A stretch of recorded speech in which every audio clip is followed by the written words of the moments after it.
પાડે તમે કહો હવે પિતૃપક્ષ ચાલુ થશે પિતૃ નડે છે આ નડે છે હા તો આ બધું કેમ થાય છે કારણ કે આપણે એમની જોડે જે કરમ બંધન નેગેટિવ છે એ ચૂકવવા માટે આપણી જોડે આવીને આપણને સૂક્ષ્મમાં હેરાન કરે અને આપણા સારા કરમ બંધન છે તો આપણને સૂક્ષ્મમાં આવીને મદદ કરે એ પિતૃ ધારે તો આપણને આત્મજ્ઞાન બી આપી શકે અને એ પિતૃ ધારે તો આપણો મોક્ષ બી કરાવી શકે આ બહુ મોટી વાત છે પણ તમારા ખાનદાનમાં એવી આત્માઓ પેદા થયેલી હોવી જોઈએ તો એ વસ્તુ છે કે આપણા કોની જોડે કેવા કરમ બંધન છે એ જ પ્રમાણે સુખ અને દુઃખ આપણને મળે. તમે આ સૂક્ષ્મ જગતની વાત કરીએ ને તો સૂક્ષ્મ જગતથી દુનિયાના ફ્યુચરનું શું થશે એ બહુ મોટો પ્રશ્ન છે. યસ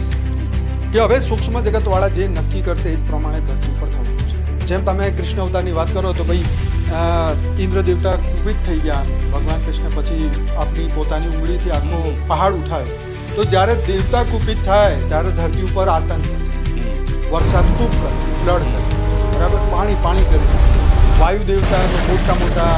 ભવંડર પેદા કરી સાયક્લોન જે આપણે જોઈએ તો આ ધરતી ઉપર જે કંઈ બી થઈ રહ્યું છે એની પાછળ દેવતાઓની વિલ છે વિલ એટલે ઈચ્છા છે બરાબર છે. હવે એ જો ઈગોમાં આવી જાય તો બધું થઈ શકે પરંતુ એમનાથી બી ઉપર દેવતાઓથી બી ઉપરની એન્ટાઇટીઓ છે કારણ કે દેવતાઓ તો ત્રીજા લોકમાં રહે છે બરાબર ભૂલોક ભુવલોક અને સ્વલોકમાં એનાથી ઉપર તપલોક છે મહરલોક છે.